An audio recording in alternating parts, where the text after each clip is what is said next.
ಈ ಕಸ್ಟಮ್ಸ್ ಅಂದ್ಮೇಲೆ ಒಂದ್ ನೆನಪಾಯ್ತು ಸರ್. ಈ ದುಬೈಯಲ್ಲಿ ಚಿನ್ನ ಕಮ್ಮಿ ಸಿಗುತ್ತೆ ಅಂತ ತುಂಬಾ ಜನ ಮಾತಾಡ್ತಾರೆ. ಸೊ ದುಬೈಯಿಂದ ಚಿನ್ನ ಖರೀದಿ ಮಾಡ್ಕೊಂಡ್ ಬಂದ್ರೆ ಅಲ್ಲಿ ಬೆಲೆಗೂ ನಮ್ಮ ಭಾರತದ ಬೆಲೆಗೂ ಹೋಲಿಸಿದ್ರೆ ಕಡಿಮೆ ಇರುತ್ತೆ. ಸೊ ಅದು ಲಾಭ ಆಗುತ್ತೆ ಅಂತ ಅದೊಂದು ಕಾನ್ಸೆಪ್ಟ್ ಇದೆ. ಅದ್ರ ಬಗ್ಗೆ ಹೇಳೋದಾದ್ರೆ. ದುಬೈ ಹಬ್ಬದು ಎಲ್ಲಾ ದೇಶಗಳಿಂದ ಬಂದು ಅಲ್ಲಿ ಚಿನ್ನವನ್ನ ಮಾರ್ತಾರೆ. ಅಲ್ಲಿ ಮುಕ್ತ ಮಾರುಕಟ್ಟೆ ಇದೆ. ಚಿನ್ನದಲ್ಲೂ ಕೂಡ ಬಹಳ ಇಂಟ್ರೆಸ್ಟಿಂಗ್, ನನಗೂ ಗೊತ್ತಿದ್ದಿಲ್ಲ. ಅಲ್ಲೂ ಕೂಡ ಒಳ್ಳೆ ಚಿನ್ನ ಅಥವಾ ಕ್ವಾಲಿಟಿ ಚಿನ್ನ A1 A2 ಅನ್ನೋದು ಇರುತ್ತೆ. ಉದಾಹರಣೆಗೆ ಆಸ್ಟ್ರೇಲಿಯಾದಿಂದ ಬರುವಂತಹ ಕಾಂಗೂರು ಮಾರ್ಕ್ ಇರುವಂತಹ ಚಿನ್ನಕ್ಕೆ A1 ಅಂತ ಹೇಳ್ತಾರೆ, ಹೈಯೆಸ್ಟ್ ಗ್ರೇಡ್ ಚಿನ್ನ ಅಂತ ಹೇಳ್ತಾರೆ. ಆಫ್ರಿಕಾದಿಂದ ಬರುವಂತಹ ಚಿನ್ನಕ್ಕೆ ಸ್ವಲ್ಪ ಕಡಿಮೆ ಗ್ರೇಡ್ ಅಂತ ಹೇಳ್ತಾರೆ.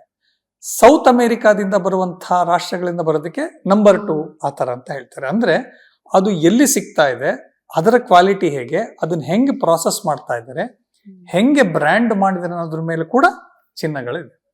ಇನ್ನು ದುಬೈನಲ್ಲಿ ಯಾತಕಪ್ಪ ಅಷ್ಟೊಂದು ಪ್ರಾಮುಖ್ಯತೆ ಸಿಗುತ್ತಪ್ಪ ಅಂತಂದ್ರೆ ಅಲ್ಲಿ ತೆರಿಗೆ ಇಲ್ಲ ಅನ್ನೋ ಒಂದು ಕಾರಣಕ್ಕೆ ಅಲ್ಲಿ ಎಲ್ಲಾ ಪದಾರ್ಥಗಳ ಬೆಲೆಗಳು ಏನಪ್ಪಾ ಅಂತಂದ್ರೆ ಕಡಿಮೆ ಇರುತ್ತೆ ಅಂತ ಒಂದು ನಂಬಿಕೆ. ಸೊ ಇಲ್ಲಿ ಏನಾಯ್ತಪ್ಪ ಅಂತಂದ್ರೆ ದುಬೈಗೆ ಚಿನ್ನ ಬರುತ್ತೆ. ದುಬೈನಲ್ಲಿ ನಾವೇನಪ್ಪಾ ಅಂತಂದ್ರೆ ಅಲ್ಲಿ ಹೋಗಿ ನಾವು ತೆಗೆದುಕೊಂಡಾಗ, ಇಲ್ಲಿ ನಮ್ಮ ದೇಶದಲ್ಲಿ ತೆಗೆದುಕೊಂಡಾಗ ಸರಿಸುಮಾರು ನಾನು ಈಗಾಗಲೇ ಹೇಳ್ದಂಗೆ 13% ನೇರವಾಗಿ ತೆರಿಗೆ ಬೀಳ್ತಾ ಇತ್ತು.